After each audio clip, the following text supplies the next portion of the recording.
One morning, Gordon was in the yard taking on a large supply of coal. "That's the third load of coal you've had today, Gordon," said James. "Some might say you're being rather greedy." "I'm an important engine," replied Gordon. "Important engines need plenty of coal, but I doubt if you would understand that, James." James snorted and went about his work. Later, Gordon was taking on water from a standpipe because the water tower was under repair. "I wouldn't drink too much of that water if I were you, Gordon. It might give you boiler ache." said Gordon. "What's this, educating Gordon Day? First James, now you, Duck. Big engines have big needs. Little engines are just annoying." "Don't say I didn't warn you," laughed Duck. Later, Gordon steamed into the yard at the big station.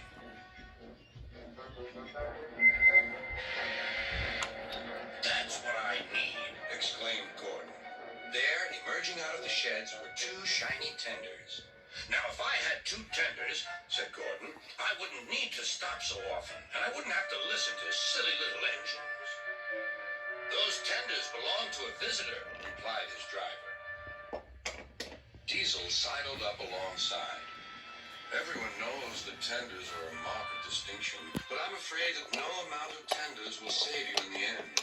We Diesels are taking over, and we don't need tenders to make us important, not even one." Gordon was most upset. He was feeling just the same next day. "I'm not happy." "I know," said Duck. "It's boiler ache." "It's not boiler ache," protested Gordon. "Of course it is," interrupted Henry. "That water's bad. Have a good washout, then you'll feel a different engine. Your boiler must be full of sludge." "Don't be vulgar," huffed Gordon. He backed down onto his train, hissing mournfully. "Cheer up, Gordon," said Sir Topham Hatt. "I can't, sir. Is it true what Diesel says, sir?" "What does he say?"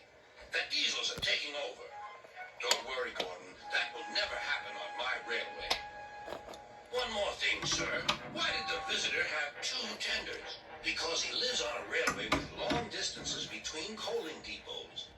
Gordon felt better. But Henry started complaining. He banged some cars angrily.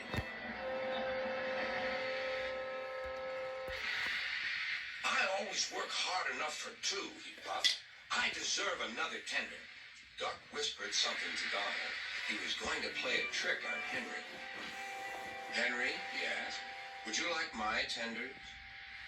"Yours? What have you got to do with tenders?"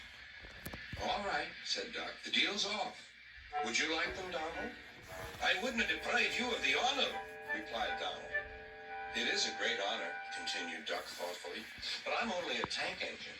Perhaps James might—" "I'm sorry I was rude," said Henry hastily. "How many tenders have you, and when could I have them?" "I have 6, and you can have them this evening." 6 lovely tenders, chortled Henry. "What a splendid sight I'll be." Henry was excited all day. "Do you think it will be all right?" he asked for the umpteenth time. "Of course," said Duck. "They're all ready now."